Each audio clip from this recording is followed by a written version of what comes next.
नमस्कार दोस्तों, मैं हूं आपका साथी दीपक पवार और इस मंच पर आपका एक बार फिर से स्वागत करता हूं।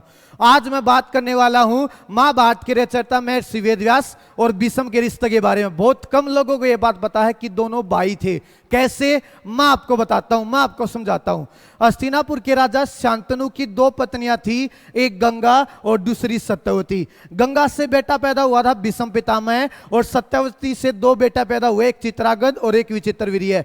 लेकिन सत्यवती का शादी से पहले महर्षि पराशर से एक बच्चा था जिसका नाम है महर्षि वेदव्यास, जो जंगल में जाकर तपस्या करने लगा और बाद में इसी सत्यवती का विवाह राजा शांतनु से हुआ था। तो वेदव्यास की मां सत्यवती और भीष्म की मां गंगा दोनों शांतनु की पत्नियां थी। तो जनाब दोनों सगे भाई तो नहीं लेकिन भाई तो थे। और कमाल की बात यह हुई कि एक भाई ने महाभारत की रचना की और दूसरा भाई उसी महाभारत का एक विशेष हिस्सा रहा है। और इस बंदे से लगभग 2-3 जानकारियां और देता हूं मैं आप लोगों को जो आपको पता होने चाहिए। अगर मैं भीष्म पितामह की बात करूं तो भीष्म पितामह के पिता का नाम हो गया, वास्तविक नाम क्या था? वास्तविक नाम है देवव्रत।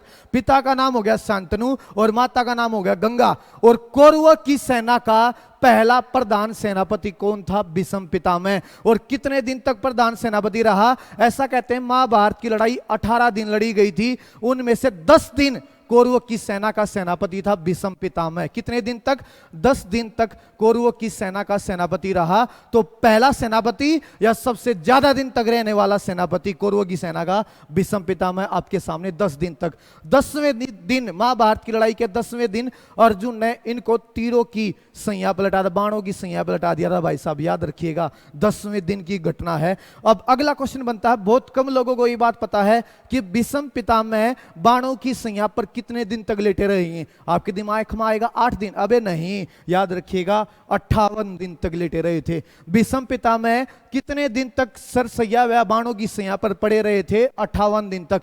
और उसके बाद इन्होंने इच्छा मृत्यु का वरदान लिया था। कहां पर? उस जगह पर आज एक तीर्थ स्थल बना हुआ है, नाम है बाण गंगा तीर्थ स्थल। और ये कहां पर है? नरकात्री गांव में। और इसको नरकात्री भीष्म कुंड कहते हैं। ये वही जगह है जहां पर भीष्म पितामह को बाणों की सैया पलटाया गया था और इसी जगह पर भीष्म पिता ने इच्छा मृत्यु का वरदान प्राप्त किया था। याद रखिए, आज उस जगह पर एक तीर्थ स्थल बनाया गया है। तो ऐसी और जानकारी के लिए मिलते रहेंगे दोस्तों। राम राम।